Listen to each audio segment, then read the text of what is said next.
बाटी चोखा बनाने के लिए हमने एक तसला लिया है, 4 उपली कंडी लिया है। पहले हम उपली कंडी को तसले से बाहर निकाल लेते हैं। तसले में हमने पहले से कोयले का राख लिया है। राख हमने इसलिए लिया है कि उपली कंडी जलाने के बाद इसका आग जल्दी बुझे ना। यह हमने मोटा कागज लिया है, इसी कागज से हम उपली कंडी को जलाएंगे।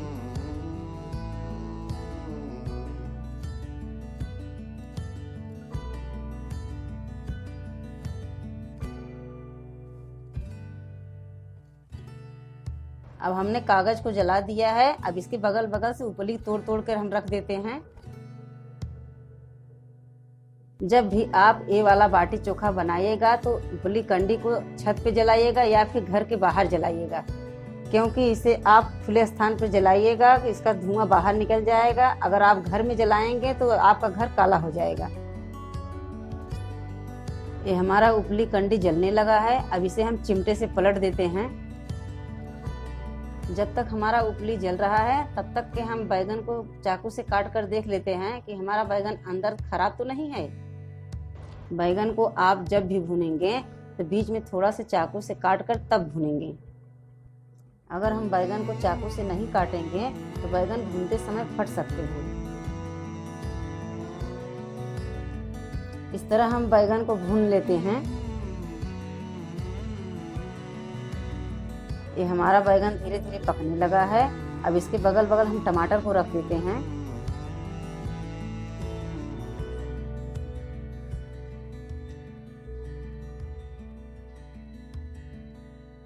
जब तक हमारा बैगन टमाटर पक रहा है तब तक हम आटे को गूँथ लेते हैं।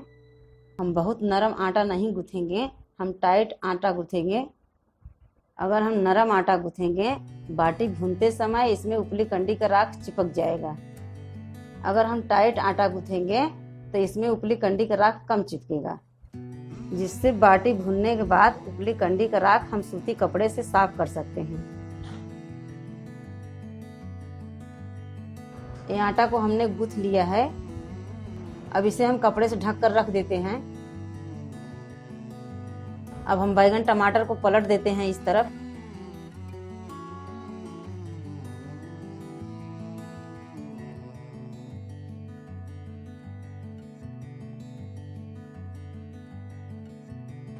यहाँ हमने पतीले में पानी लिया है। अब इसी पानी में हम टमाटर को बैगन को डाल देते हैं ठंडा होने के लिए। ये हमारा टमाटर बैगन पक चुका है।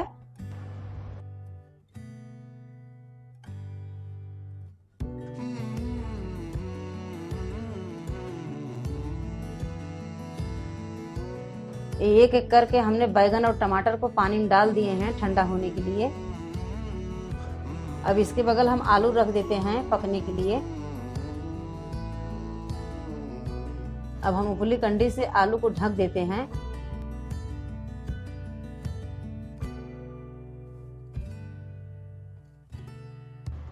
आलू हमारा धीरे धीरे पक रहा है। अब हम बाटी को बना लेते हैं।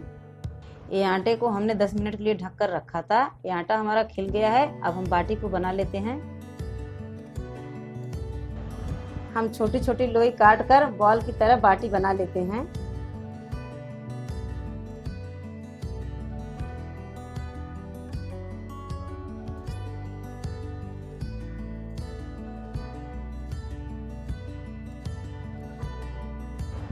एक एक करके हमने सारे बाटी बना लिए हैं।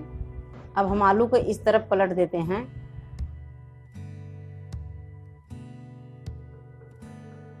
आलू को हमने पलट दिया है, फिर कंडी से ढक देते हैं इसे। अब हम बाटी को आग पर सेक लेते हैं।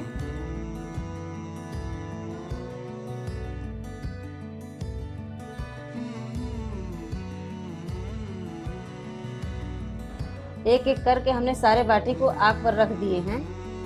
ये धीरे धीरे हमारा बाटी नीचे से पक रहा है।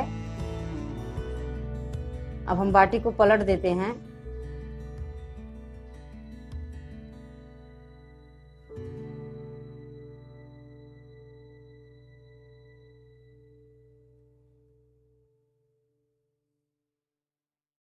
ये हमने बाटी को पलट दिया है। जब बाटी फटने लगे तो समझ लीजिए अंदर से बाटी पक चुका है। जब तक हमारा बाटी और आलू पक रहा है तब तक हम बैगन और टमाटर को छील लेते हैं। अब हम बैगन और टमाटर को छील लेते हैं।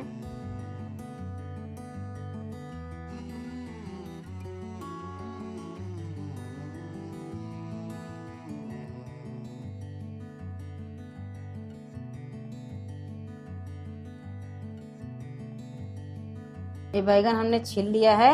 अब हम साफ पानी से धुल लेते हैं।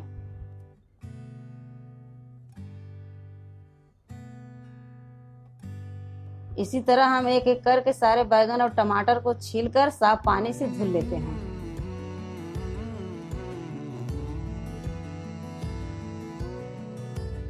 ये हमने बैगन को छील लिया है। अब हम टमाटर को छीलेंगे।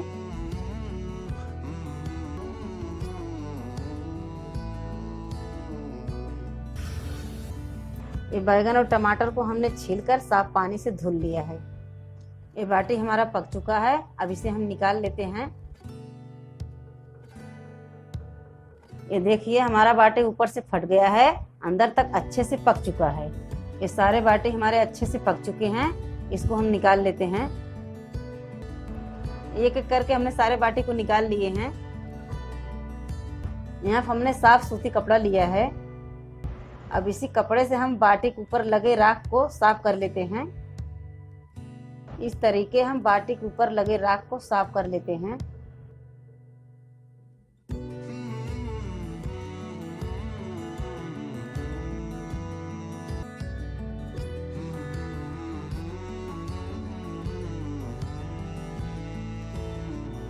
एक एक करके हमने सारे बाटी के ऊपर लगे राख को साफ कर लिया है। ये देखिए हमारे बाटी अच्छे तरीके से साफ हो चुका है, इसमें राख नहीं लगा है। अब हम देख लेते हैं हमारा आलू पक चुका है कि नहीं। ये हमारा आलू अच्छी तरीके पक चुका है। अब इसको भी हम पानी में डाल देते हैं ठंडा होने के लिए।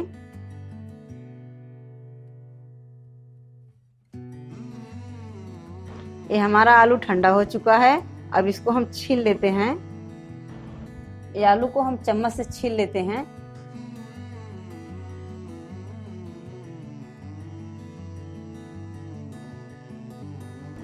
ये आलू को हमने छील लिया है। अब इसको हम साफ पानी से धुल लेते हैं।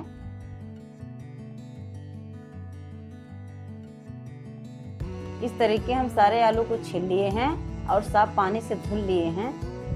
अब हम चोखा बनाएंगे। चोखा बनाने के लिए हमने 3 बारीक कटा हुआ हरी मिर्च लिया है, थोड़ा सा बारीक कटा हुआ हरा धनिया, आधी छोटी चम्मच नमक हमने लिया है स्वाद के अनुसार। अब आलू बैगन टमाटर को हम इस पतीले में निकाल लेते हैं। अब इसमें हम हरी मिर्च डाल देते हैं। अब इसमें हम बारीक कटा हुआ हरा धनिया डाल देते हैं।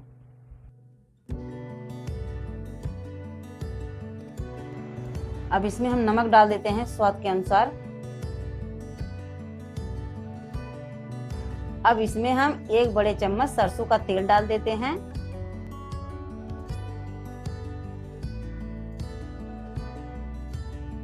अब हम बड़े चम्मच से चोखा को बना लेते हैं।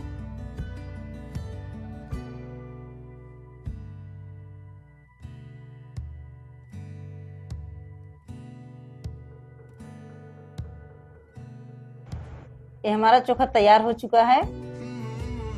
ये हमने इस तरीके से चोखा बनाया है।